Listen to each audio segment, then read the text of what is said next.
Hello guys, and welcome back to the 5th episode of Cardistry Experience podcast. And this truly is a historic one because, as you probably can tell, it's the first one we are doing remotely.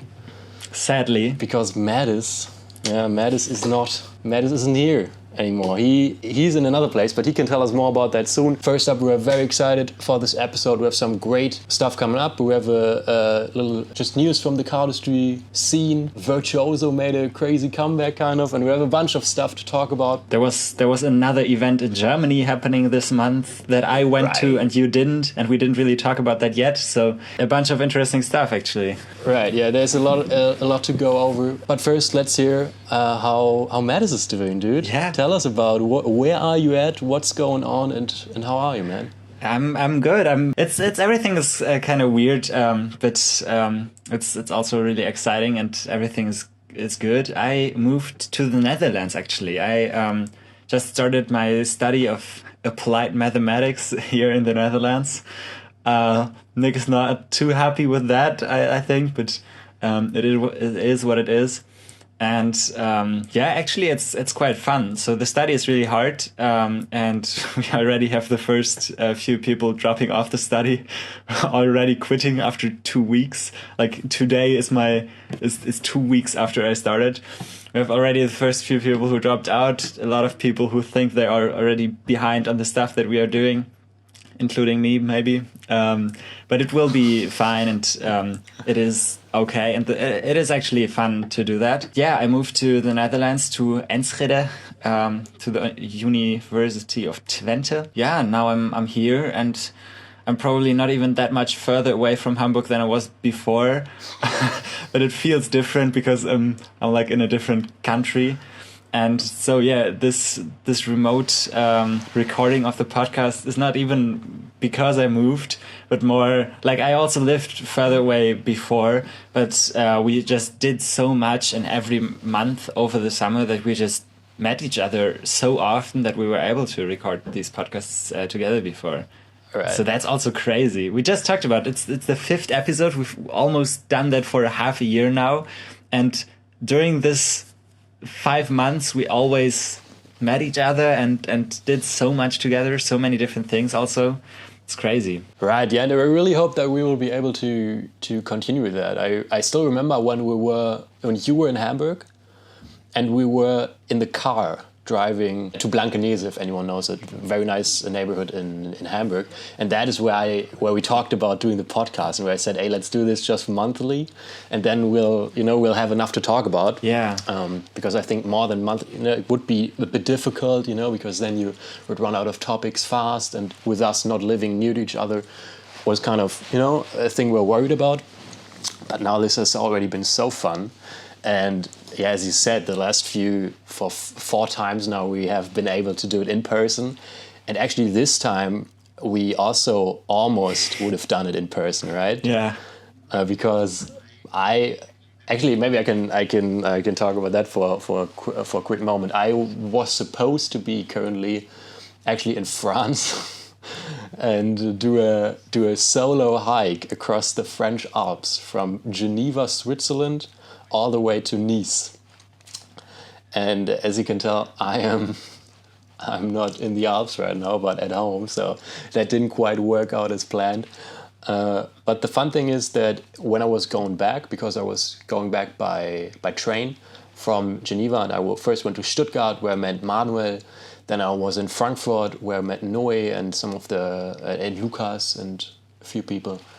And on the way back, I was looking at the map, and I was talking to Mattis about his studies, and we were, I think, on the phone or just sending DMs or something.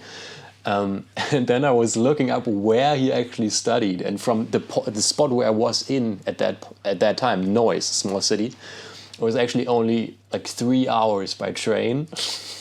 So it almost would have happened that we would both be sitting now in your container house. Yeah.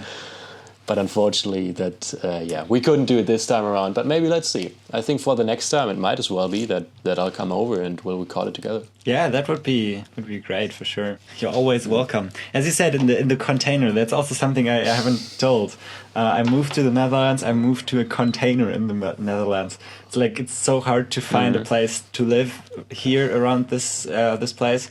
So they I think a bit over a year ago they just put a lot of containers on top of each other, and so here is a complex of I think 100 containers. It's 5 on top of each other and in a big circle basically, and you live in these containers. So I have my living area is pretty stretched because the container is much longer than it is wide, and with a bathroom built in the middle of that, and everything is a bit weird.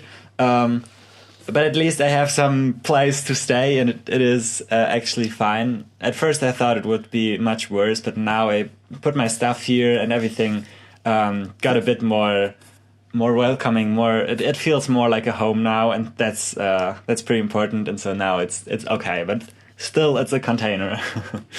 All right, yeah. And one final question I was interested in. I would like to hear, because obviously no one, I have been living in Hamburg for a while, right? But that's 30 kilometers from where I grew up, and you now are quite a bit further away. And I wanted to know, maybe you can talk a bit about the Cardists already nearby. I think that would be fun, and also just in general, how is it socially? Are you? How is it with all the people you meet? In the studies, and do you have people now already 10 people that everywhere in the studies, or how is that at that university? Yeah, that's definitely interesting. So there are 2 Cardists who are studying at the same university here that I knew before. It's Hans and Olaf. Hans is probably well known in our community from the people who are listening to the podcast. He was second place of the freestyle competition last year, for example. So you might know him. And Olaf sadly has never been to one of our events, but he's also a great cardist, a good inspiration for my one-handed cuts, actually. So it's cool to move here and already know these 2 people. I actually hang out with them sometimes. For example, Olaf helped me move in here, and Hans is also often around. I think I met him yesterday or the day before to film for the missing battles, which we will talk about later probably. But we meet sometimes with Olaf and Hans, and so that's pretty cool that I knew them before, and they can also show me around a bit and tell me what the studies is like in general, help me with some questions I had in the beginning. But of course I also wanted to find some friends outside of just cardists. It's good to have some other people as well. I think some people, when they start studying, some have friends that go to the same university, and so they can do the stuff together or hang out in the free time, especially if you live in a city where there's also a university. I think a lot of people will just stay there together with their friends they already met from high school. But I didn't know anyone except for these 2 cardists here before. So I just started the studies and didn't know any of the others.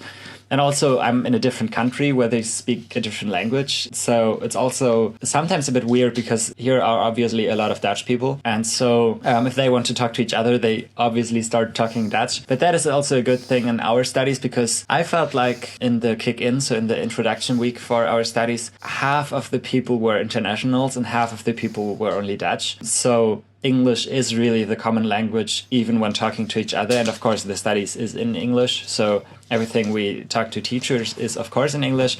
But even with the other students, it's so common to just talk in English. And we will end up in, sometimes in class when they are discussing about some problems, there will be people talking in Dutch to each other because they just both know Dutch, and that's how you normally talk. It's you feel more comfortable. All right. Yeah, dude, that sounds sick. I can't wait to hear, all the updates. But so just to get that straight, people are dropping out already? Some people are doing that and noticed already that math is too hard. Right. But you are still committed, going strong, and gonna spend the next 4 years of your life probably fucking... Probably, yeah. Yeah, right now We'll check in. We'll check in on a monthly basis on that. But yeah, dude, I respect that honestly. Like, dude, what everything you told me already, that you go in there and you say that you're like struggling a little bit in the beginning and stuff. That already means that it probably fucking hard. So that's crazy. If we don't have anything to talk about in some of the future episodes, I can give like a math lecture here maybe and teach you something. You can teach me and I can go and get a get a graduation. You can coach me. We do a math show out of this. That would be sick. Also homework. Maybe I can ask Jan Niklas. He has some issues with his homework currently. So, all right, Mattis, let's switch over and get into the cardistry stuff. Yes. You have been live at Mischmania. We've already posted a few videos of that. One video to be exact, but yes. Well, but maybe also some stories, right? That's true. I think so. So technically videos, I guess. Okay, I'm sorry for my mistake here. I apologize. Yeah, please be quiet now, all right? Only speak up when you're spoken to. Just kidding. So Mischmania, just quick rundown for everybody who does not know. Mischmania is an event organized by two friends of ours, Leon Sanchez and Moritz Fischer. Leon is quite well known in the community. You probably will have seen him already. He's been featured in a few Anyone videos, or one, I guess. But he's done a lot of cool stuff too on his own. So he's a great guy and quite a well-known cardist. Moritz Fischer, not so much well-known. He's doing great cardistry as well, but he's also just an amazing designer. He's the 3D guy. Look at the Instagram profile of Mischmania and you understand what Moritz does. He's so great at that. Yeah, he's very, very talented in that department. And they teamed up together to do an event. And actually, the first time they did that was last year. And this year was the second one. And it was a one-day event in Germany, held in German, which is quite unique. And yeah, Mattis, why don't you tell us everything about it? Maybe let us know what, like, the price and all the infos about it. And then also, how was your experience? How was it? So the price, I don't even remember it exactly anymore. I think it was like 60 euros. 60, was it 60 or 60? No, whoa, wait, we had 69, 69, 59, 60 or something. Yeah, I think something like that. Around that, I'll check that. And it was just a one-day event, as you just said, so not too much time to do stuff. But it was one day full of video screenings and presentations and mini games, and actually, or not really presentations, but they had a lot of mini games that were really well designed, well made. So they put a lot of thought in that, definitely. And everybody got a goodie bag with a few decks. I think 4 or 5 decks of cards. And some like sweets, and also these poker chips with their logo printed on them. So that is also pretty cool to have some of these of items. And actually, Leon also screened a small video there where he did some cardistry with these poker things. So he created some moves that you could do with these. So that was a cool concept, cool thing. They had a few decks in the goodie bags, which were basically like the same decks we got at every event this year. So this year, this was my 3rd event and my last event for this year probably. So I went to Cardistry Experience, obviously, Cardistry Con and now Mischmania. And again, we had the missing ones, one of the 3 colors. Everybody had one of those in there. We got the dealer's grip Dan and Dave's, which I also got at XP already. We got the Komorebi Interlinks, which I also got at XP already. And we got one other deck that I don't remember right now. It was an Anyone XL checker. Anyone XL, board, yeah, the XLs. Yeah. Right. So 4 decks that I had already, and we had one new deck that was actually cool because it was their own deck of cards. They had that last year already, Right. and now they also made an own deck again. And I actually quite like the design. The back design from the Mischmania deck, and the faces are like black faces on the black cards and blue on the red cards, fitting to the back design. So I think the design is really cool, and it's a really nice deck we got there. But I have to say the handling is not that well. It is made by MPC. In my experience, MPC has improved so much over the years. Like, for example, we did our XP deck with them, and I think it feels really good. But this one is more like a smooth finish deck, and I really don't like how it feels.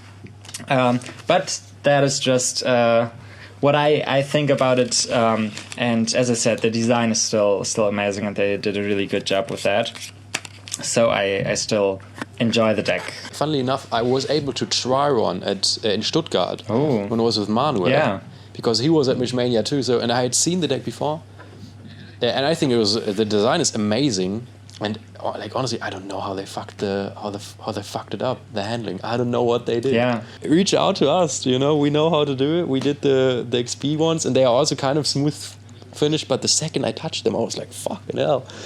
That's horrible. Like, it seems as if something went wrong or something. Yeah, but or if they like, why would something chose go like wrong? a weird combination. And then also I have the first edition deck. You have that too because you were at the event. I wasn't, but the black and yellow one. Yeah. And that handles quite alright. Yeah. So, I don't know. Something weird going on with that. Other than that, the design, I think it's really cool. The 3D kind of borderless thing, pattern, sculpture kind of look. I really like that. But let's talk about maybe the sponsors. Can you just do a quick rundown of the sponsors? Yeah, so I just talked about the 4 deck next to this one that were in the goodie bag. Telescript, Komorebi, anyone missing. So these 4 were sponsors, and there was Four Corner and YGH, so Yang Ganyao Ai, but we didn't get any decks from these 2. They sponsored some prizes for mini games or something for the event. Yeah. It was pretty different. So I think somebody got a uncut sheet from Four Corner as a prize, and Yang Ganyao Ai had a few of their decks as prizes. I think not so many, but a few, and also some of their bandanas. Did For Corner, did Scott bring some of the new deck? Was that there at all? No, nothing of the new deck. Or just the old one? Yeah, and I don't even know if they had some of the old decks or if they just had the uncut sheet as one prize. That was, I think, the only thing that I saw from them. And that was it. And from YGH, I actually won one of the bandanas. So I can showcase it now, but some people might know it already. Dude, I want you to wear that on campus tomorrow, dude. Yeah, I don't wear these things at all, so I don't really need it. But but it's nice that I got it. And if anyone would like to have this, hit up Mattis on Instagram. Anyone who would like to have it, I think should sign up for the next Cardistry experience and see how to win it there, maybe. So what do you think about that? Because I know, funnily enough, we haven't even talked about this at all yet, about Mischmania. Yeah. I think us too. I've talked to a few other people who have been there, and obviously also to Moritz, because it seems like it went very well. Yes. The mini games seemed like so much fun. Like, they tried a lot of stuff just totally different than Con or XP, I think. Yes. And everybody who I talked to had a lot of fun. Yeah. And maybe you can share some more about that, about the schedule and stuff, because I'm interested in that too. But because we're just like now at that point, let's quickly talk about the sponsoring, because I remember that we talked about that it was quite interesting, because the way they do the sponsoring tiers, because we obviously always wonder about that kind of what makes a brand a sponsor, Yeah. And obviously in the end, like the person who organizes the event, they make the call, right? Nobody else has any say in that. But then again, also I find it quite interesting, because they are widely different, Yeah. the sponsors. Yeah, so we had, I think it was like 52 tickets they said at the beginning will be sold. And I think they didn't sell out. I think we had like 40 people there about. I'm not quite sure. I don't have the exact numbers. You can go to their Instagram and count on the group photo, I guess. But about 40 people. So the sponsors probably gave them still like 50 decks of each to have them for the goodie bags.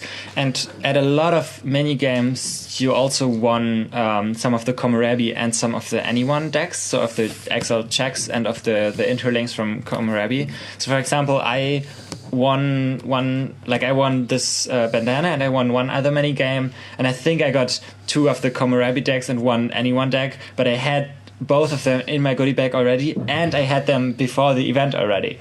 So it didn't feel like a really cool prize to me. It's still like still nothing bad. Like I still take the decks, but I think I gave one of the Komorebi decks away again because I had so many of them already. Because I think Moritz told me that he didn't have one at all of those, so I just gave him one. So it seems like they had like those decks left over from the goodie bags and just used them as prizes. Sure. So I also felt like it seemed that the sponsors didn't have to give the same things, and as you said, it's totally fine. The organizers of the event make up those deals, and if everybody is fine with that, then it is fine. But it's something I also care about a lot. So I really paid attention to what I see from each sponsor. So for example, Anyone apparently also had some of their bags there, like the tote bags with the zipper. You could win some of those.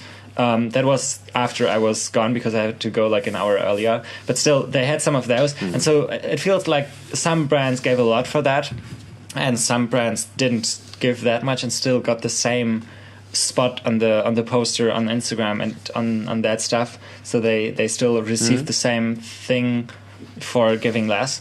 That is something, for example, I don't know if you remember, but I think I told you about CDC. I won last year, and not every of the sponsor sent over their prizes, and I think this is something I've never told publicly, but I still haven't received all of the decks that I was supposed to get, and I don't care that much, in the sense that I probably wouldn't even use the decks by the brands that I didn't get yet, because I have just so many decks.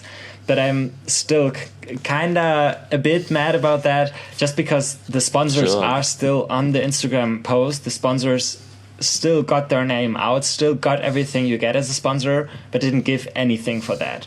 So in that case, in CDC, that is something where I see it like problematic, even like it is something really weird. And now with Mischmania, it's obviously not that big of a case, because everybody gave something, everybody got a bit of advertisement, could screen some videos, but it's still something I care about a lot, and I see if there are some things that are uneven maybe. So obviously, I mean, we obviously, as guys who organize an event as well, it's just super interesting to pay attention to these things, right? So guys, don't get this wrong, like this is not about judging anything or saying something's better than something else, but it's just about analyzing. We think that's super interesting, and I totally agree with you, especially on the card Discord thing. Also, we've talked about that before too. It's not necessarily the job of Cardistry Discord at that point, right? Because they put it together, and then if another brand doesn't keep their commitment, then that's pretty much on them. But then also, it just seems as if that happens so often with brands. I think also on there was this Fontaine discussion about not paying the prize money and stuff, and it seems that happens more and more often, that people just say, hey, you win this and that, and then they never send it out, and you're like, dude, what the fuck is going on? And I think what might help is just to point stuff like that out. So I don't know, just kind of talk about that, because when people don't make it public, the Fontaine thing, I hadn't heard about that before, like a couple of weeks ago even. And it definitely puts everything into a different perspective when you say, hey, why does person X, Y, or Z not do what they said they would do? That's just not a good look on it, and I think for us as a community, it would be great to be a bit more transparent with that, and kind of to bring it back to Mischmania now. I still think it's kind of curious, because obviously I was then thinking that, okay, they have 6 sponsors, you're probably going to get 6 decks in the goodie bag, which, I mean, for the price, I think it's totally great. Like, you got 5, that's all also totally amazing. They made their own deck, no issues there. But just interesting regarding the communication, because it wasn't quite clear up front. I was a bit surprised when I heard that there were just 2 sponsors who seemed to have supplied way less, kind of. And I just think it was an interesting thing. But maybe let's talk about the mini games. What would you say was your favorite game they played? Oh, that's an interesting one. I played a lot of different ones, and it was just a cool vibe. So there was some classic ones, like Who Can Do the Longest Padiddle, which I, of course, fucked up in the first second and lost my card immediately and lost that game.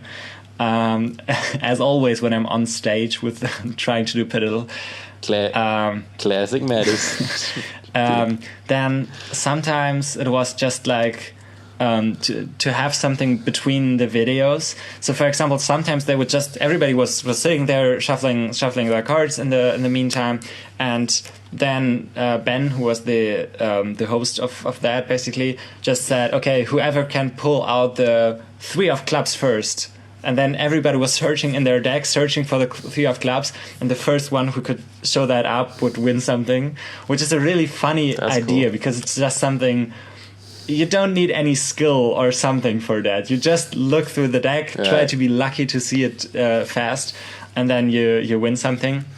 So I think I won one of those. I think they did 2 of these, and I won one of them.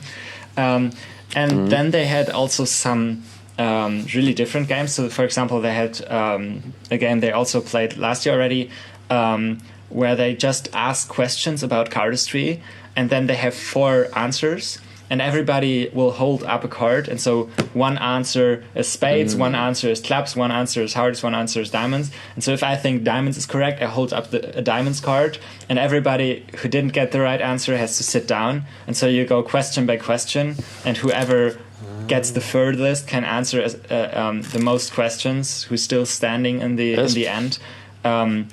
That person cool. wins a prize. So that might be my favorite game they did. That is just a cool concept, and they had some good questions. So some like weird questions, some like when were playing cards invented or something. So like you wouldn't know, but also some about cardists. And for example, I had some pairs of cardists with the same last name and asked who of these is not like in the same family. So you have to know some background about some cardists, and there were like a lot of pretty cool questions in that. And another really interesting game, for example, was I think they got 3 or 4, I think 3 people on stage, and then they would show parts of back designs on the screen. So, for example, you would just see a circle of any back design. For example, if you take this deck, you would just see like this part or something, like just a really small part of the design, and those people on stage have to guess what deck it is from.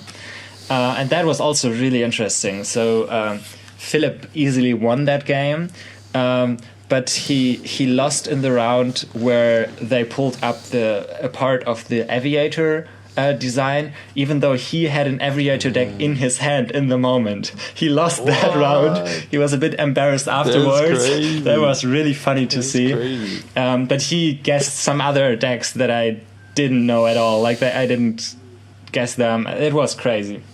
I didn't participate in that game, but it was really fun to watch that. Because some things are really obvious and everybody knows it, and some people don't. And some things are not obvious at all, and you are impressed by the people who can still manage to find it out.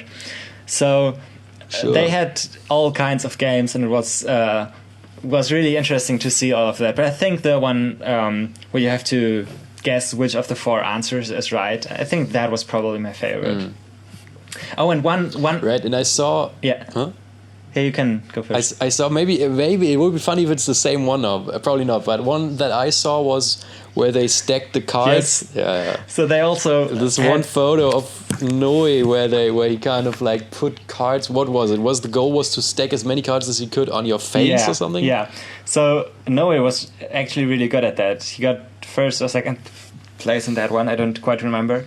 But you have to stick as many cards in the face as possible. So for example, you can like angel a card here, so some people can do that, and then you are allowed to take like one card in the mouth, and then they kind of stack them over here, or use the ears or something. It was so weird, but also so funny to see. And like some people were in the front trying that, and as soon as one card falls down, you're out. And if not any of the cards falls down, then it's just about who can have the most cards in the face. So that was definitely funny to see. Definitely some funny pictures from that. Crazy. Yeah. When I was in Frankfurt a week ago or something, I met up with Noe and Lukas in the park. And actually, you know who was there? Janis Jekyll. Yeah. Dude, and they started just out of nowhere fucking sticking cards in their face. And I was like, what the fuck are you doing? And they, oh no, this was this game we played at Mischmania. I was like, yeah. what? And then they showed me a phone. And I was like, all right, okay. But it was such a weird moment when they just started out of that. But it seems like a very fun game. And one of them, they, as you said, they both won good prizes there. Yeah. Yes, I'm not sure if they had like first and second place or if just both of them won, but I think those two were the ones who did the best in that game, definitely. And they had a lot of cool video screenings actually. So some German people who screened some videos. Some videos, for example, Valentin also screened the video that was also screened at the con, the one he made for Corner. And it's still not up on YouTube, so it was cool to see it there again. Some people screened new videos that was also really cool to watch. For example, one video. Oh, my camera is dying. Oh! Yeah. Battery, switch it. Yeah. Just switch it. Oh! Alright guys, so quick overheating camera issue break. We had to stop for a moment, but now we are back. Yeah, Mattis, let's wrap it up. So you were telling us about the videos, the Mischmania part, yes. The Mischmania videos, and maybe finish up that, and then give us a final, like what your final kind of Fazit. Fucking hell. Your general thoughts on Mischmania. Yeah, so what I wanted to say with the videos, there was a lot of different ones, a lot of good ones, but one that really sticks to my mind is by Franz. You probably have seen him somewhere already at the con or something. He is not only doing cardistry, but he's also doing some breakdancing stuff. And so he made a video where he shows some new cardistry moves and also cardistry moves that include some breakdancing. So he's like standing on his hands and spreading cards at the same time and that stuff. That video is crazy. I think it's out on YouTube, so you can watch that. That was really cool to see. And yeah, there was a lot of different videos, a lot of videos by German cardists. So that was really cool to see. And yeah, to wrap it out, to conclude it here, I really liked Mischmania. It was a really cool event. As you said, it was really well organized.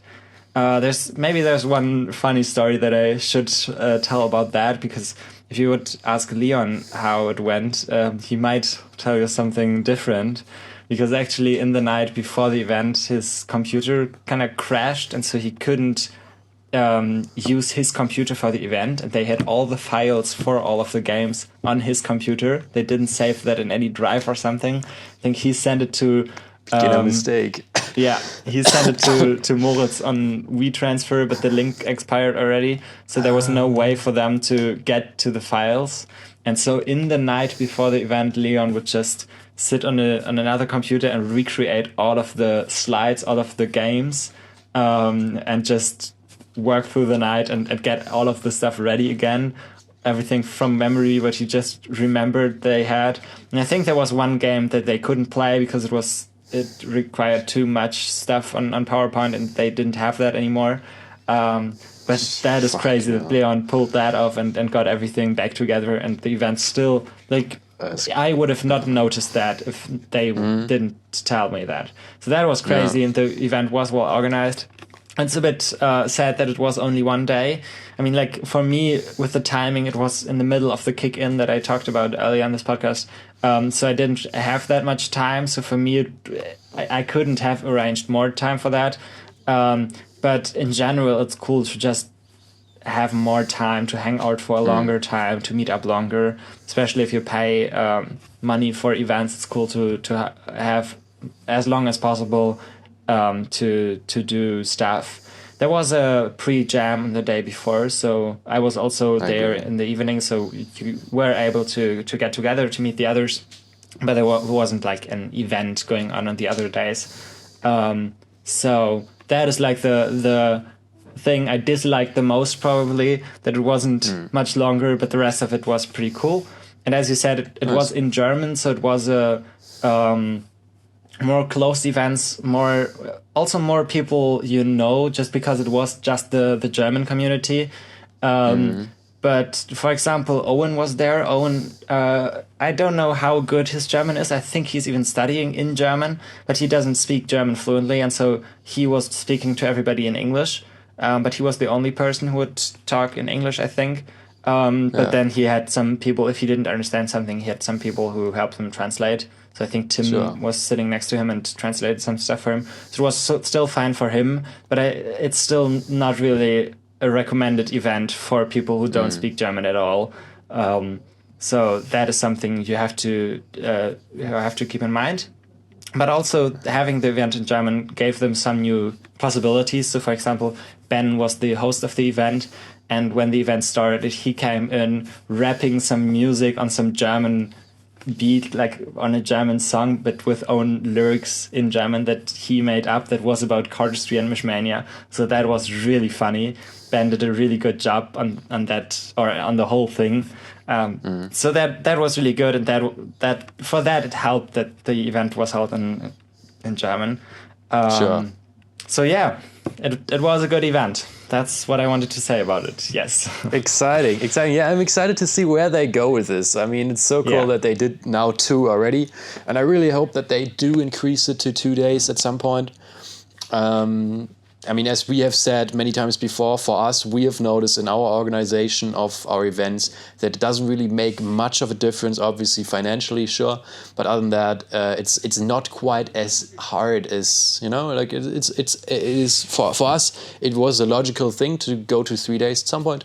And I would really love just the 2 days, because for me also, just coming from Hamburg all the way over to Mainz, for the 1 day just didn't work this year. The other year it didn't work either, so I really hope that I will be able to attend the next one. If you guys have any thoughts about it, if you've been there, feel free to let us know what you've thought. I think it's super interesting because it's kind of a similar experience for some people, I imagine, as it was for us the Cardistry event that happened in Tokyo. Or was it Tokyo? I think somewhere in... Wait, yeah, in Tokyo there was something, but now after the con there was also something in China. Right, they had two things in. Oh no, wait, never mind. Yeah, there was the one in Tokyo, and then after the con, the two. Anyways, but there were like a bunch. It seems up to 3 Cardistry event thingies. I guess also just 1 day things happening somewhere in Asia, and. It didn't really. Many people I have spoken to didn't really hear anything about that, which is super interesting because there's including us. Like we also didn't really we saw some Instagram stories the one in China you talked about. We saw anyone's post about that. They even released a new deck there, even though nobody from our community, from our surrounding, really noticed what happened there. So that's definitely interesting. Yeah, it's really interesting the way kind of sometimes you feel like in the internet you hear everything all the time, but then sometimes stuff happens and you just don't hear about it, right? And that can happen there, obviously. I still don't really understand why there's so little just media. I've seen one video of a shop, I sadly don't remember which shop it was, but a shop I had heard of before already, which was kind of organizing the Tokyo thing. And of course we know Vin, right, because he asked us for advice at some point, the guy who organized the Tokyo event. Yeah, but I just want to say, I imagine it might be a bit similar for some people with Mischmania now, just because it's in German. And so a lot of people will, even when they look at the Instagram, just not quite be getting what's going on. You know, I think that's I got some messages. Interesting. Like I posted stories from the event and I got some messages from people who have never heard of that before. For example, young Cardistry on Instagram, he has like a lot of followers and he is really into Cardistry. But he DM'd me and was asking what that kind of event is, and I think he then started following their account and stuff. But some people were curious about it but didn't really know what was going on. Right, which is from the perspective of Mischmania, like business-wise, it's so stupid. I really don't understand. I mean, I get why, because it's also supposed to be kind of more a local thing, right? I've talked to Leon and Moritz about it, and I totally understand that.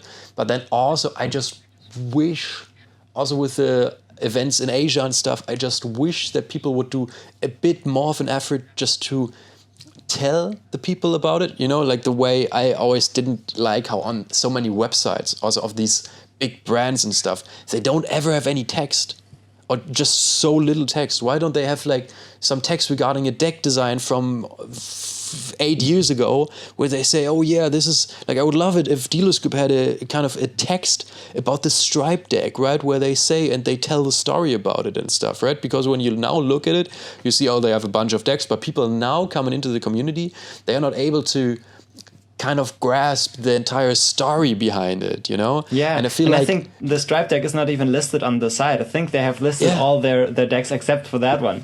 So right, I mean, I get it, because that's obviously been the one they did with Tobias and Oliver did, right?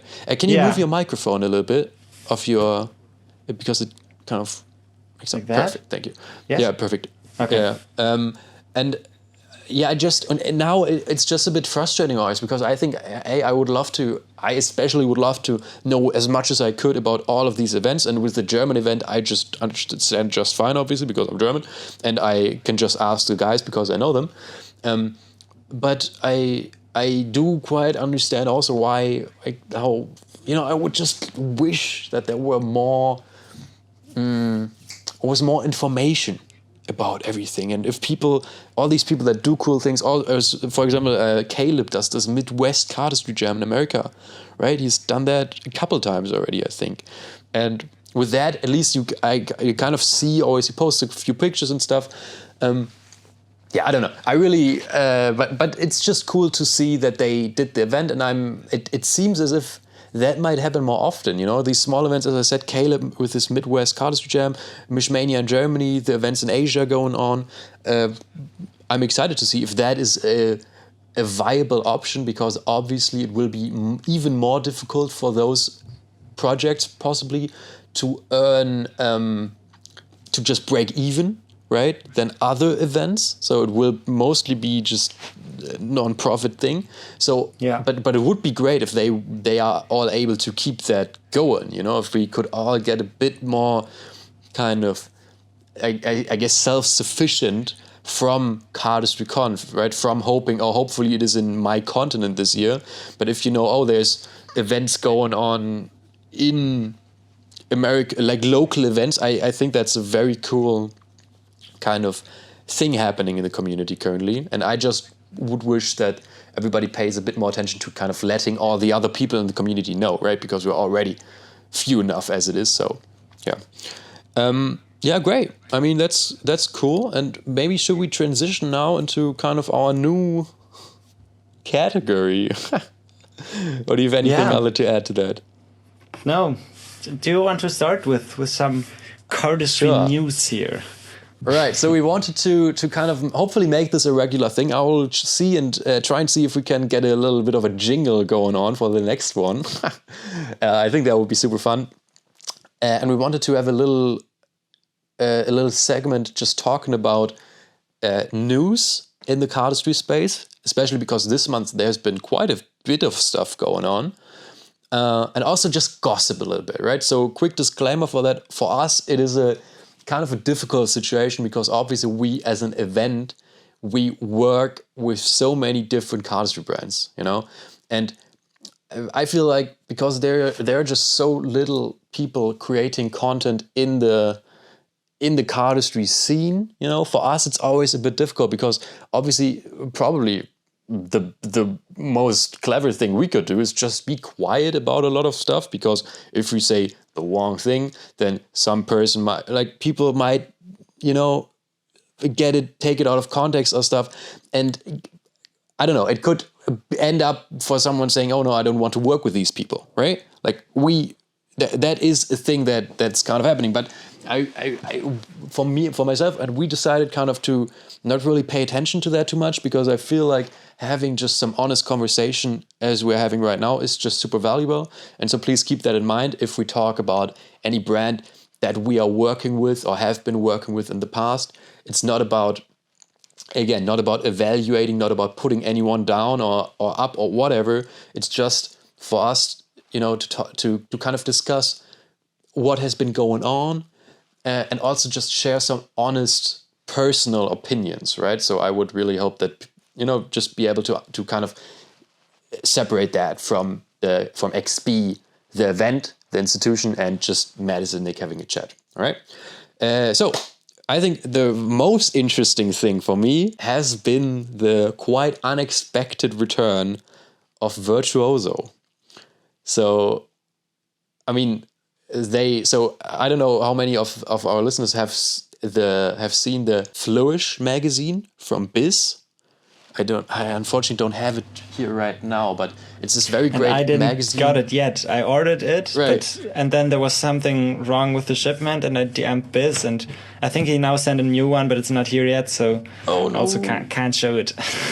Oh no, that's so sad. No, but it's this great A4 magazine, amazing magazine, super large, and a lot of content in there, and he sold it at the Cardistry Con, and in that there is a big article about Virtuoso, which is super interesting, of course, because they had, they have done these P1 deck, kind of this, let's say, colorless grayscale deck, I would call it, right? You remember that? Do you know what I'm talking about? Yeah. Yeah, and so I didn't really. Some people had that, but I didn't. They didn't have any social media presence and stuff. And then they had this big article with Huron Lowe in the Flourish magazine, and it's a great article because he shares a lot about their work. But when I was reading that, I thought this is so weird, because it is written and the answers are given in a way as if nothing had ever happened, as if Cardistry, as if Virtuoso hadn't been gone for a couple of years, So that was super interesting. And now what happened is that they basically just released, 2 decks? Kind of, correct me if I'm wrong, but it feels kind of out of nowhere, right? Yeah. So I also just heard that they released them. I didn't follow them that much as a brand. So I started with Cardistry in the end of 2017, the beginning of 2018. So that was already when Virtuoso stopped doing some things. The last deck they released was the Fall Winter 17 deck. I got that deck back then, but not when it dropped, but from one shop or another cardist, I don't remember. But I got their deck back then. But that was it. I knew their videos. I watched their stuff. They had some videos that were really good produced and amazing videos that showcased Cardistry, especially also to laymen, not some crazy new packet cuts, but this water wheel and this. But also stuff, crazy they did both, which is so crazy. I think right? True. So but when I started with Cardistry, they were doing less and less, and so back then they were still a big thing for me. But then over the years that I really got into Cardistry, Virtuoso was just not playing any role in the Cardistry scene at all. So I also. I watched their videos back then, but I'm not sure if I even subscribed their YouTube channel. Probably yes, but I don't get notifications for that. And I think I don't even follow them on Instagram, so I don't see what they did over the time. But right now, for me, it also feels kind of out of nowhere where they got from. So I just quick to put kind of the old school cardist perspective. And for me, having done Cardistry quite a few years longer than Mattis, Virtuoso used to be one of the brands. I remember a time when there wasn't even Cardistry Touch around. It was basically just Fontaine and Virtuoso. Because at that time, DealerScript was only doing tutorials, right? Like, Virtuoso was so important, and I remember when I got like the decks they put out and the content and the quality, and they had amazing tutorials too. It was so well made, just the entire thing. And it seemed, and that is the craziest thing, the way they had set it up, that's so crazy. It seemed as if it was working quite well as a business too, because they have sold a lot of decks. They had this very unconventional way of doing as they called seasonal release. You remember that, Mattis? Where they basically went ahead and said, all right, you will have, I guess, 3 months to order the deck, and during that time frame they will produce as many as are ordered, and after that they won't produce it anymore, which is quite clever because it does give you this thing of this exclusivity thing a little bit, but then also they will have been able, especially the 2016, 2017 decks, they must have sold insane amounts, I imagine. I mean, nobody knows exactly, right? But to me, I think they also did this thing where you get like the first deck for free and just have to pay the shipping. But I assume that a lot of people, if they get one deck already, then it's quick to just add the next deck. So that is also business-wise a thing what probably was pretty smart. And then at the checkout they had that when I got the 2015. I think it was the pastel kind of edition.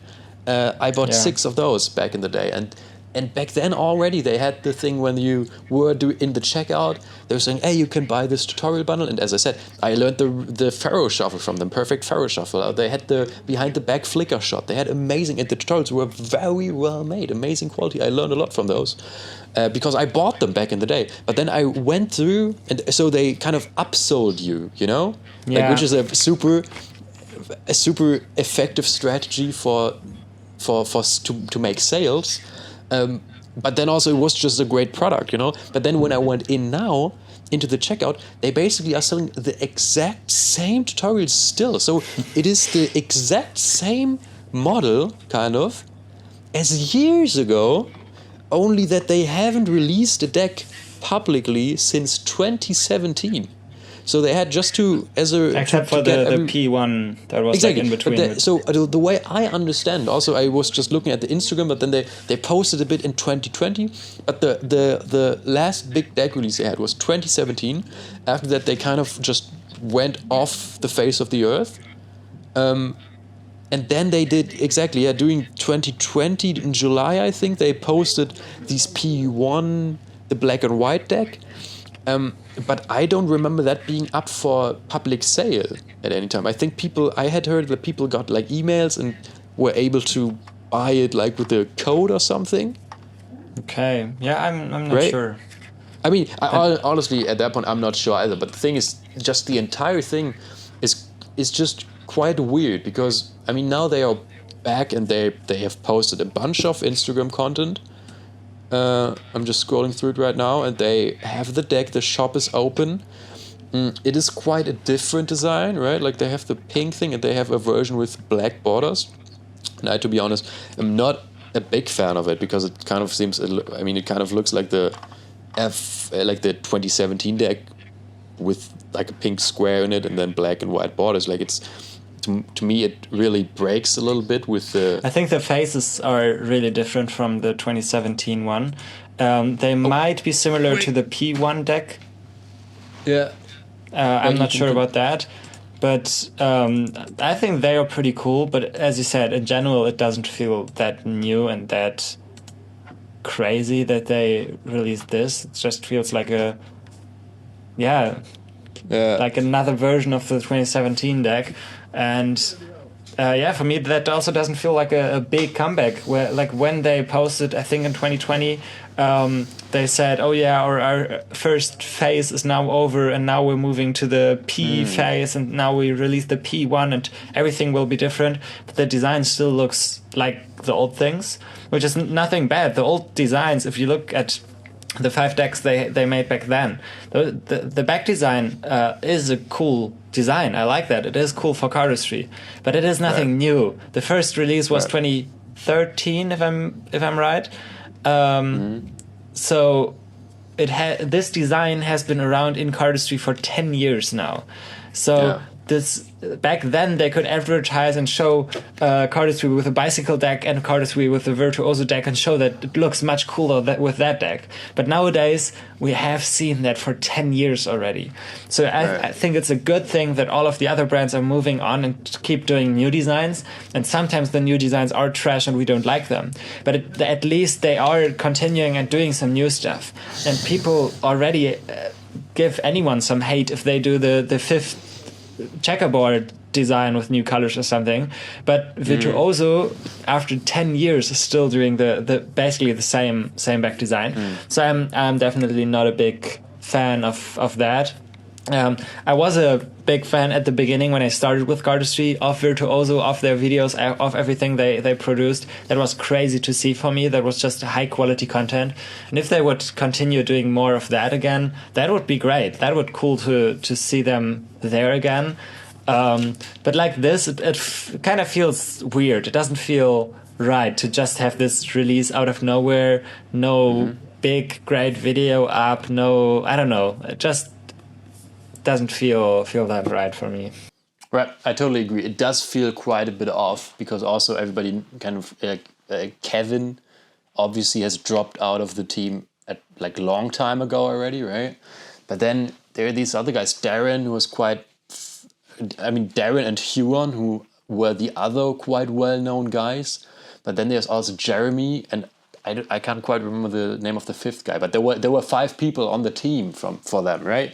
And they did all the things. Like I remember Kevin did the community management, Huron was the person in front of the videos, Darren was the crazy cardist guy, and then Jeremy did the camera work, and the other guy did the design. So somehow like that it worked, right? And back in the day, they had great articles on the website, kind of explaining everything, right? And they were just active in the community. And to me, if a brand just goes quiet and then all of a sudden they come back and release a deck, that's always kind of a bad look because it obviously will look like a cash grab.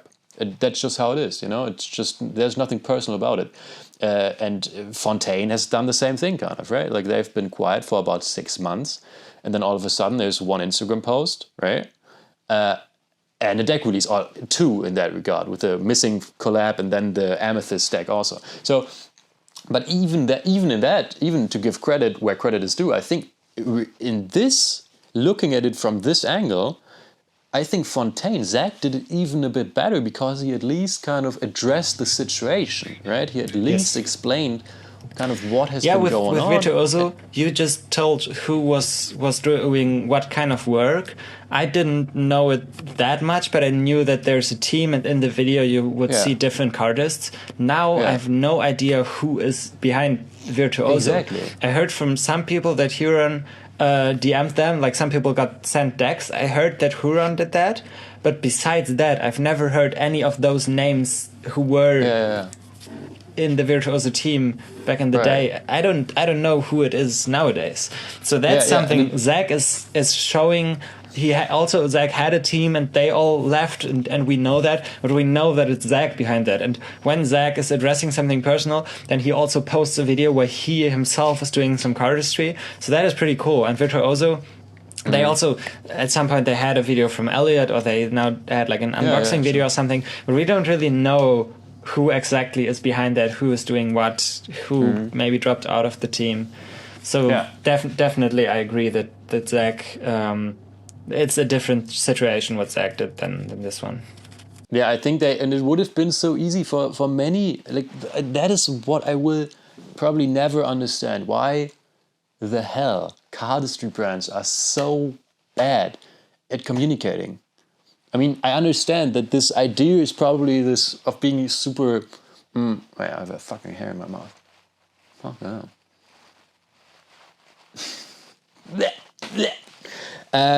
So that it's probably the idea of seeming super professional and stuff, and kind of showing, we're this great company and cool brand, right? The way everybody even if people know that it's mainly just one guy. Not in Virtuoso, but in the Fontaine case, for the longest time, it's been one person. In DeluScript case, any one case, right? It is, you have the one main guy, and they always speak about the team, you know? The team, like as if they have an office of 8 people working on it, you know? And you just know that it's not the case. And to me, that is kind of weird. I mean, I understand that probably maybe the idea is, oh, we will sell more decks if we kind of have it seem like a super professional operation, right?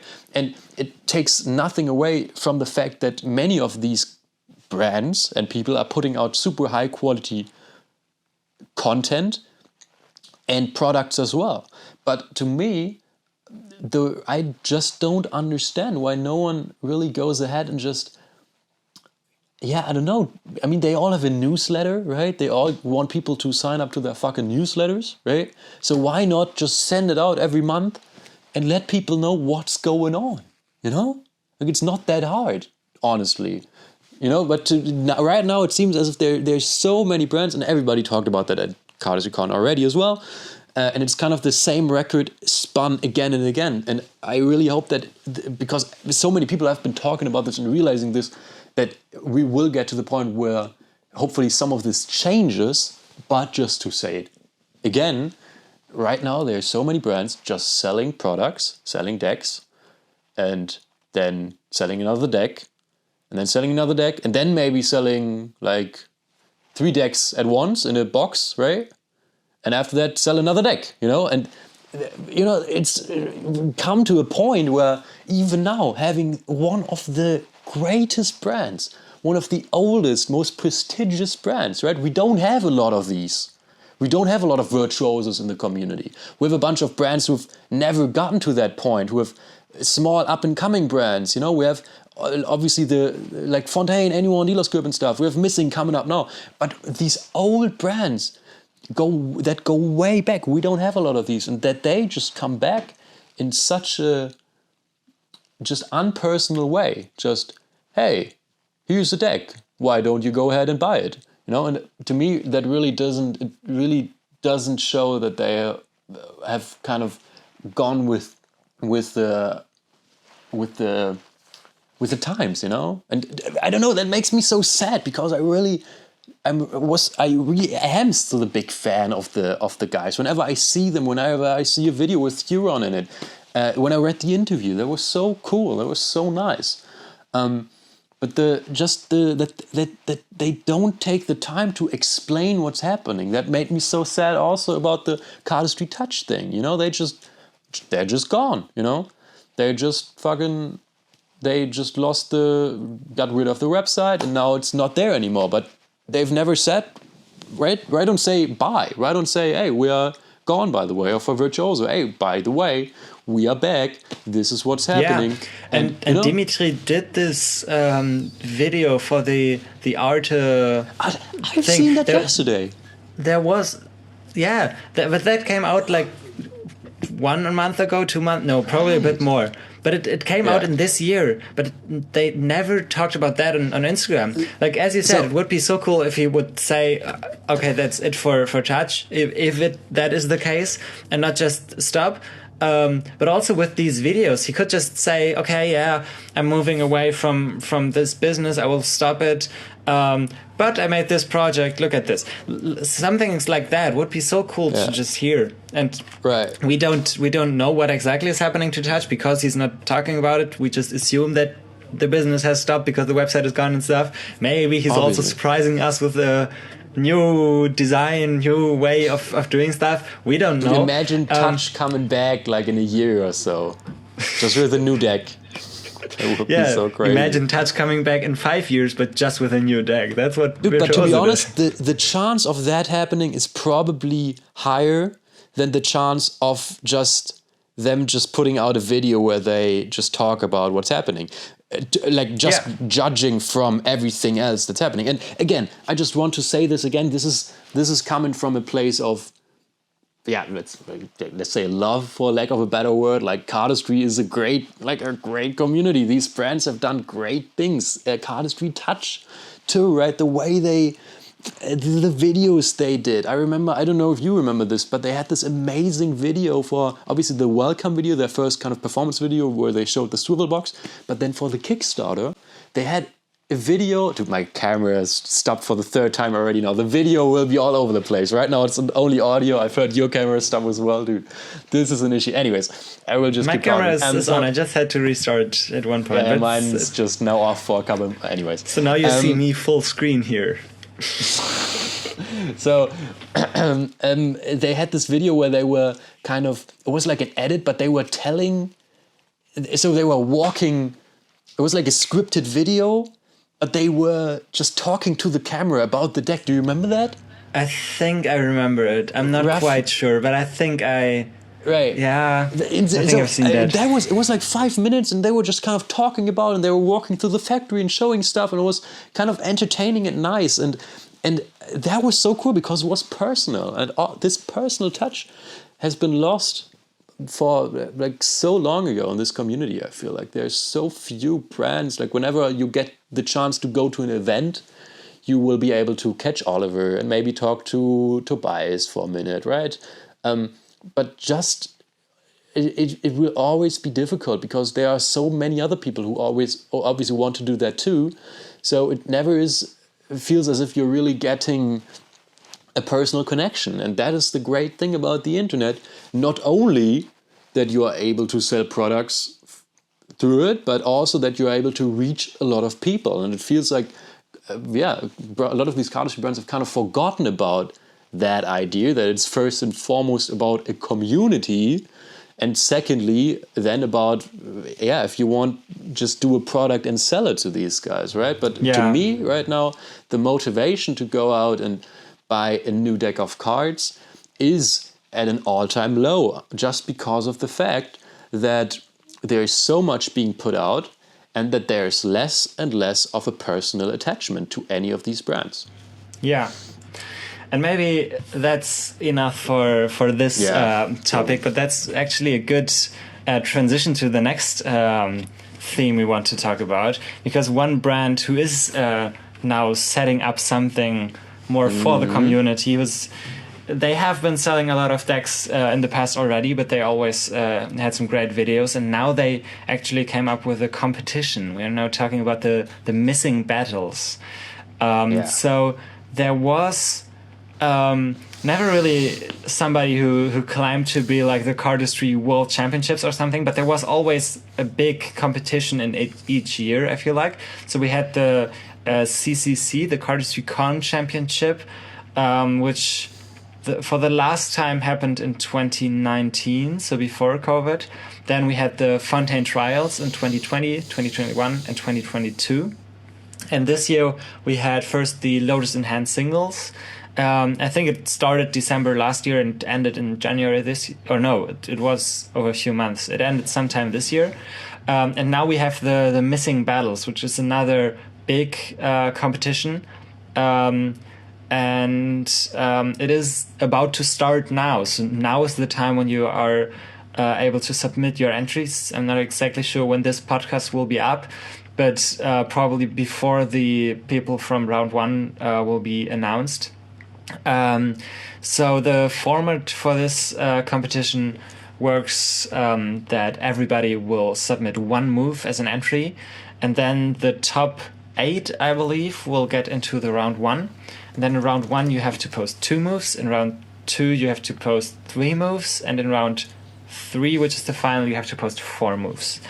And for the first for the entry, you just post it on Instagram and tag them and stuff. And for the other ones, you will send them the video and they will post it on YouTube. Right. And I think this is really interesting because until like right before the con, some people told me, it's so sad that Fontaine is not doing the trials anymore. And I was still hoping that the trials would happen until the con, basically. So I was always... like I said, why do you think it's not happening? There's still enough time this year. We could still see that.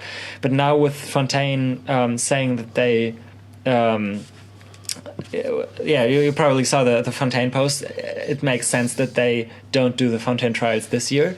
And I feel like Missing is the perfect brand to just take over this competition part for the cardistry community right now. So for me, even though this hasn't happened until now, the competition is just getting started. It feels like this is the big competition this year. You could also see the Lotus in Hand singles as something. Maybe it's a bigger one. Maybe it's different. I don't know. But for me right now, it feels like the Missing one is a bit bigger than the Lotus in Hand one was. But we will see during the competition. It feels great that Missing is moving in that direction. I'm a big fan of what Missing is doing and was doing for the last years. And a competition is something I feel like we need in the cardistry community. It's such a good way, such a good motivation to create moves for a special occasion, for this contest. And it's just cool to see people what people have saved up and stuff. So I'm really looking forward to see this competition. Right. Yeah, it is. I mean, I don't really think it's so necessary to kind of compare all the times, because obviously it's just not on the level as Fontaine Trials, with just also from the price and from the scale. But then also they have a different format, which is great. As you said, it is probably most similar to the Lotus in Hand singles, just in the sense that it's about single individual moves. Yes. But then also I think nobody would argue against the fact that more competitions are just great, because you can, if you don't want to take part, then fucking don't, right? But to have the opportunity and to have these brands kind of do community building, I think this is a great example. Obviously, I mean, this doesn't really go towards what we were talking earlier about. I also personally just would, even though Missing is doing an insanely good job currently with their consistency and stuff, I also would just love to see a bit more personality going on there. But I get what they are trying to build, and kind of also showing this, and I think they're among the top, regarding consistency, top brands at the moment, and I think many people would agree with me on that. And now coming out with this competition, it's just a great, nice thing to do something for the community, to have something happen. And as you said, it's going to be exciting to see how this goes. To be honest, I have not, in the beginning, not quite really understood the format too well, because also one round is that it has to be filmed on a tripod, which is quite interesting. All of the rounds have to be on tripod, except for the finals, Do you accept? But that is weird. Why the finals not? That is the same thing as Fontaine did in the trials every year. Did they? Yeah, you had to film everything on a tripod, but for the finals it was allowed to let somebody else film. Okay, well, I guess because obviously if you have another person film, then the video will be just better 90% of the time. But I thought the idea behind having it on a tripod would be that if you just make it a rule, then the people who have no other option aren't, Yes, and that is the case for the whole competition, except for the final. But then if you don't do it for the final, then it doesn't make any sense, does it? But I understand why they do it. So especially in the Fontaine trials, they want to have it the same for everybody. Zach even said once that he was thinking, like in the first year of the trials, 2020. He said somewhere that he was thinking about sending everybody who got into the competition one GoPro, and they all had to use the same camera, so nobody has advantages from the camera that they used. He didn't end up doing that, but his idea to force everybody to use a tripod, to make it the same thing for everybody, so nobody has an advantage by more people living close by, more cardists and stuff. I get that is logical. And then for the finals, I guess they just want to have great videos, videos. They have some time to produce the final, and so you want to get the best result as possible. So there, I guess it's fine that you have somebody else letting you film. And in the first year, it was kind of funny because in the first year it was Carter versus Trevor in the finals, and Carter even filmed the finals on a tripod, and Trevor had somebody film him, probably Kyle, but I'm not sure, maybe somebody else.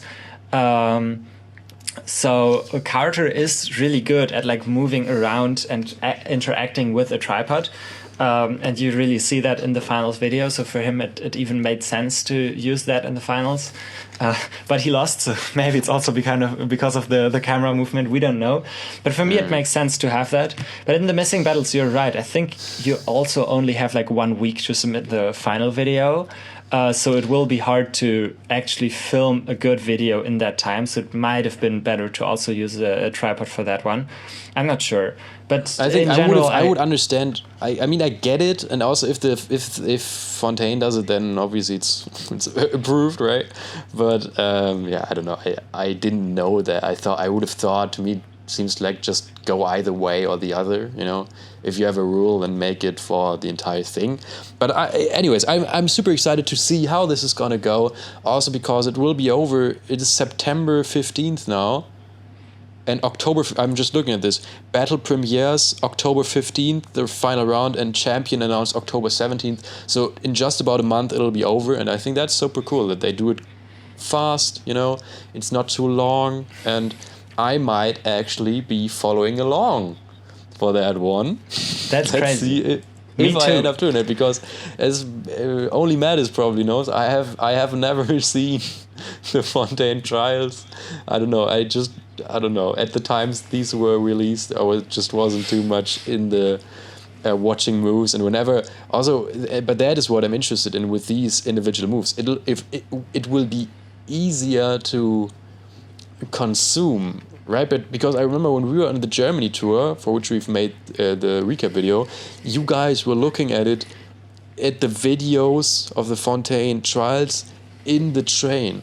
And to be totally honest, I don't know if I'm just fucking, you know, like if I'm the issue, but I was looking at the videos, and to me it was super difficult for some reason to kind of evaluate. I don't know. Because I'm a cardist too, right? Like we've been on the tour and at the events, and I'm involved in the community. But I was looking at it. It wasn't like, to me. It wasn't. I don't know. For some reason I wasn't too engaged in it. You know what I mean? I think I get what you mean, and I'm not sure if it will be better in this one, because it was, like you said, that it is with individual moves in the Lotus in Hand singles. But to be honest, I think I saw all of the moves, but I didn't follow along that much, so I didn't care that much about who moves on, who's like, I didn't follow the competition that much, but that was more because it was for such a long time. You always had so much time to submit your next move. So the competition, I think it started in like December last year and finished in like April or something. It was like for such a long time that this thing took place. And now that is way better with the missing battles, as you said, that it will be each week basically in your video. So that might help, but for the missing battles, for the entry, it's just one move, and for round one, it's not. It doesn't say two, or like it is two moves, but you still submit it as one video probably. So you send it to them, and they will post it as one long video on YouTube as well. So it will be like a mix of. Like from the way it is presented to the audience, it will be a mix of the Lotus in Hand singles and the Fontaine trials, because it is a move limit and not a time limit, but still it's shown in like a full video. So I'm not sure if it will improve the way you feel like. And I mean, they might as well. I would really appreciate if they would post it to Instagram in some way. If they have individual moves, it would be easy for them to cut down. But yeah, you're right. Yeah, I don't know. We'll just see. It's great that they do it, and we just wanted to tell to everyone who hasn't heard about that yet. I think, as you said, it even is still on open for until Monday, 18th or something. So in case whenever this will be out, you might still be able to compete, right? So. If you feel like that, check out Missing on Instagram. And I will I think definitely we'll- also post an entry and see how far I can go. But that is also something exciting. now with the studies. I already said that I have so much to do right now, and sometimes you have to record some of the rounds like during the week. Like there's less than 1 week to submit the next video, so that might be really hard for me. Like if I even get in, like I have no idea. But I already Sure. filmed some stuff for the entry. I might refilm that, but I'm not sure yet. So I will post it on the weekend and just see if I can get in or not. It's just 8 people getting in, so it might be quite difficult. And there have been some really cool posts already. But there haven't been as many posts as I expected. So I thought that more people would even enter. Maybe How many? we see About everybody. how many? About how many have been have ever entered? Do you know? I would assume like 30 people entered or something. Okay, that's all right. Something like that. But I also think a lot of people might save up until the last day or something and post in the end. Sure. So I think we'll still see some really good entries. Yeah. Exciting stuff. We'll definitely talk about it again in the next episode, I guess. Yes. And follow along with that. That's going to be exciting. Maybe, and also something we have been talking about, and if anyone like watching maybe is interested in that, we've been thinking about doing, and we probably will, to be honest, no matter what anyone says, but kind of do a reaction kind of thing. To I forgot this about would- that. Yeah, we talked about that. You're right. I mean, just sit down in front of the PC, in front of the camera, and just watch it together. I think that would be super fun. I love to watch with these reaction videos, especially for Cardistry, but there sadly aren't too many. We probably, I don't know if we will be able to do it for this competition, maybe for one of the rounds. Let's see. But just for anyone listening, if you are interested in that, feel free to let us know, because yeah, that please. would be If great you to hear. like to see that, please DM us. Like we will get more just- motivation if we see that people are interested in that. Yeah, maybe we have to like make a new Twitch account and stream our reaction live or something. That's it. That sounds like don't an know. amazing plan. Kick. Go to Kick account. Oh yeah, nice. Okay. So, and let's move on and see what was the third thing we wanted to talk about? The third news item. So there's another event that is going on soon Right. that we wanted I honestly to forgot. talk about. I don't know if there's much to talk about because I haven't seen that much information on that event yet. But there is the Shuffle Up event that is organized by Paper Decks, I think, maybe also in combination with somebody else. But they are setting up an event in London. They had one event in 2021 there already, I think. It's organized Where by the Matt same has people. actually screened a video for everybody who didn't know. Crazy. That happened. Did we even talk about me screening a video at Mischmania in that part? I don't know. We have not actually, but I think we might as well just skip it now because it will be out eventually. And then Okay, now you heard it. Now you heard it. We screened a video there, but that's not the topic now anymore. We're done with that. So there's the Shuffle Up event happening in London in November. I don't know the exact date. It's Saturday 18th of November 2023. So also coming up soon, like basically in 2 months. Yeah, and so it's also a 1-day event, if I'm right. Exactly. Yeah, I have the infos here. I will just go through it quickly. So they say it's sponsored by, they didn't link it. Like there are 2 brands I know, Butterfly playing cards and Odyssey. And then there are 2 brands I have never seen before, which is also cool. But unfortunately, I cannot name them because it's just a logo and I don't know what they are. They are not tagged. But there are 4 sponsors. The location is the Cavendish in London, and it is from 10 a.m. until 5, it seems, and after that they have a after jam in a bar. And yeah, we just wanted to let everybody know about this because it is quite cool. Because we were talking to, the Shuffle Up guy. Obviously, Mattis, you have been in contact with him a bit because you screened a video at the last event, and I think you guys also talked at the con, right? Yes. And I was talking to a guy named Chris, who has been is an amazing guy. He has organized the UK CardCon back in the day. I don't remember which year they did it, but I also think they did 2 events, right? Yeah, I think so. UK CardCon, I think, back in the day. And anyways, but just these guys, we were talking to these kind of UK cardists, old school UK cardists, and they were super inspired also by XP and stuff. And I was just telling them, and I was just asking them if they had anything planned. And at the time they didn't. I don't know if they had planned it at that point or if they got motivated from the con. It seems as if they got motivated, because when I was talking to them, they hadn't mentioned anything specific. Maybe they also just didn't want to, leak it already. But now they are doing this event. For me, it also felt like they got motivated from the con. Right, yeah. It felt like they had rough plans. They have thought about making events again before, but it felt like the concrete plans started after the con. Sure. That's what I think. I'm also not sure. Yeah. And so the event, it's. I mean, let's see what is included, because I just have the info open. It says you'll get a goodie bag. It doesn't say how many decks will be in there. Just includes a swag bag with decks from our sponsors. So probably 4 decks, because 4 sponsors. Stickers and complimentary teas and coffees, and tickets are 30 Great Britain pounds.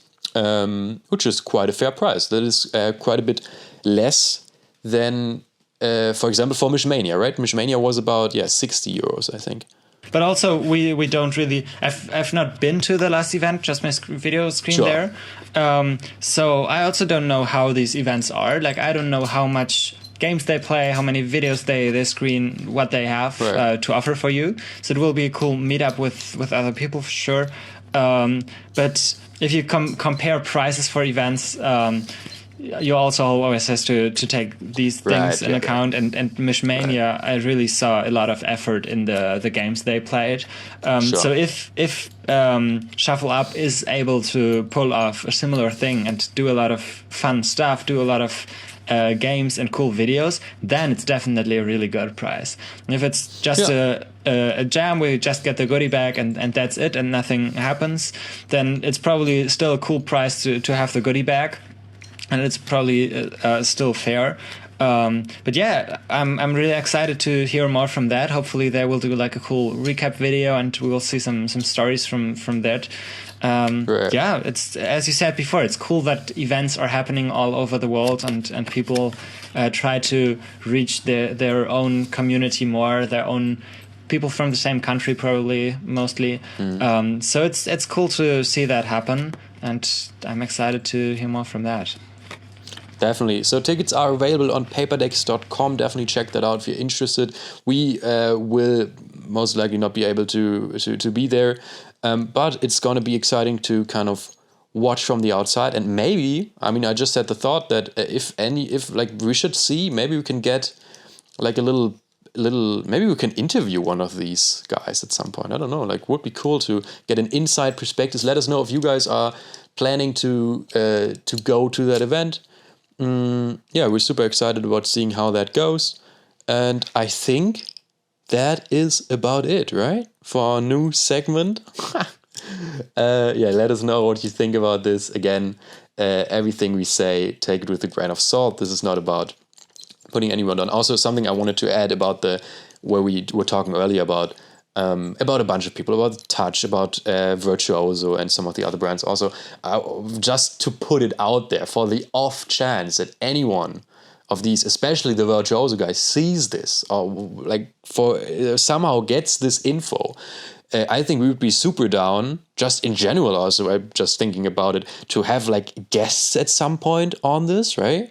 Like we are, especially right now, and this is the idea also with the kind of the gossipy thing, to not be too afraid to also say what we don't like, because I feel like so few people do it in this community. So we just wanted to kind of break with that tradition and just say when there's something that seems a bit weird, like the new Virtuoso release, then just say, some weird stuff about that going on. But if there's like people involved in the team and you guys would like to come on the podcast and talk to us about it, that would be amazing. I would love that.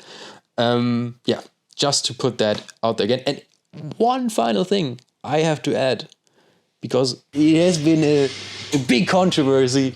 Obviously, the Cardistry Con bottle, I have fucking put that down episode, and I've said that I don't like it, and that it is a bad bottle, and that I don't think it was a great goodie bag thing to have. And obviously nobody gave a fuck. Nobody cared that I said that. But I still wanted to set the record straight, because as it turns out, I have been using this pretty much every day since, except for 1 week where I left it at my brother's apartment and I missed it dearly. Because as it turns out, it is quite a nice size, because actually what I complained about last episode, that it is so like big and wide and stuff, ends up, and also the wide opening, which like I've spilled this so many times, like the entire bottle over my entire shirt. It's so annoying. But then again, it also just fits under almost every water socket you can find. So whenever you have a big bottle and you can't fill it up, and this you can just fill it up. It's great. I've been using it a lot, so I just wanted to say that. I'm sorry about being bad, saying bad things about this bottle. I actually really like it. Yeah, I also use it a lot. I didn't complain about it as much as you did in the last podcast, but I also wasn't sure about it, and I also use it a lot. I don't like that the opening is that big, because, as you said, it's hard to drink from that.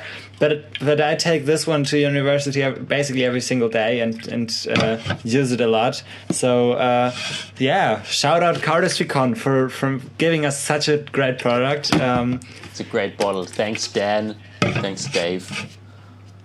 Great bottle. All right. Yeah. So I think that is it. Please excuse the massive technical difficulties. We probably will have like video at different times. I hope that there will not be a part where it's just entirely black, but we'll see. And for the next time, hopefully we can do this in person again. Thank you so much for listening. Also, excuses for this being a bit chaotic and probably a bit longer than the others. It's a different rhythm, you know. And also, we tried some new things with the new segment. So feel free to let us know what you thought about that, and if there's any like news topics or just feedback you guys have of what you would like to hear in the next episode. And also, if you think different about any of the topics, for example, if there was a big new Virtuoso video that we just missed, or if something happened, and if you want to correct us, or if you want to tell us your opinion, you're very welcome to just DM us and talk to us. And as you said, also if some people who are involved in some topics or something can, of course, like join us at some point, and we can interview them and talk to them. That would definitely be amazing to get some more insights in some other projects and in some other things that are happening in Cardistry. Right. Yeah, so honestly, like if you have anything to add to what we talked about today, or just something totally unrelated, just hit us up, right? And we would love to, even for the next, like we always try to put out these episodes at the beginning of the month. Obviously, it's already the mid of, like it's September 15th, the day we record this. So, you know, but we try to. So, and if you ever would like to be featured on it, just send us a DM and let's see. Maybe we can just do it, you know? So, thank you guys for listening. I really hope you got something out of this, and I suppose we will see you all in about 2 weeks at the beginning of October again already, hopefully, if we can get it done. Probably not. Yeah, actually, probably.